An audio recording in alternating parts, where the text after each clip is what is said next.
ఉద్దండ గణపతి 24వ గణపతి ఈయన.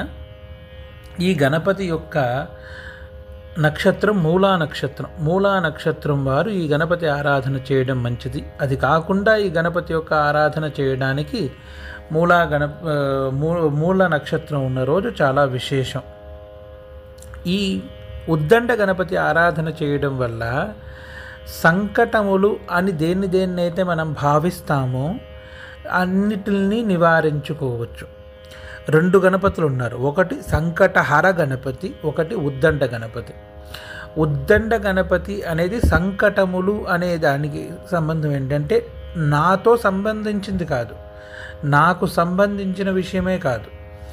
నేను అసలు నాకు దానికి విషయం తెలియదు, కానీ అది జరగడం వల్ల భవిష్యత్తులో నాకు దానివల్ల ఇబ్బంది రావచ్చు అనేది ఏదైతే ఉందో అటువంటి సంకటాలని కూడా తొలగించేవాడు దానికి ఉద్దండ గణపతి అని అంటారు.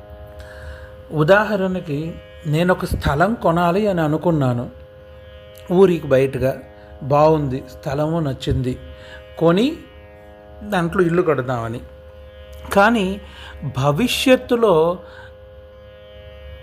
పాలకుల యొక్క రూపం వల్ల అక్కడ ఏ రింగ్ రోడ్డో ఏదో రాబోతోంది, దాంట్లో నా స్థలం కొట్టుకుపోవడం అనేది ఖాయం. అది నాకు ఒక సంకటమే, నేను కష్టపడి చేసుకున్నది. అటువంటి సంకటాలు, సంకటాల గురించి మనకి తెలియదు. మనం ఇవాల్టి రోజు గురించి ఆలోచించుకునే తీసుకుంటాం, భవిష్యత్తు బాగుంటుంది అనే ఉద్దేశంతో.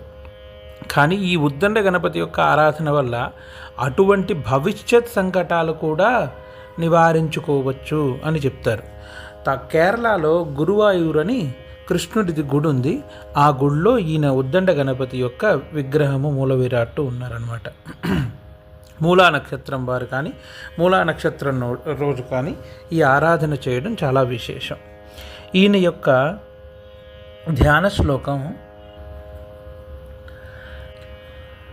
కలహారాంబుజ బీజపూరక గదాదంతేక్షు చాపం సుమం బిభ్రాణో మణికుంభశాలీ కలశౌపాశ శ్రిణిం చాబ్జకం గౌరాంగ్యా రుచిరారవిందకరయా దేవ్యా సమాలింగితః శోణాంకః శుభమాతనోతు భజతాం ఉద్దండ విఘ్నేశ్వరః అని అంటారు.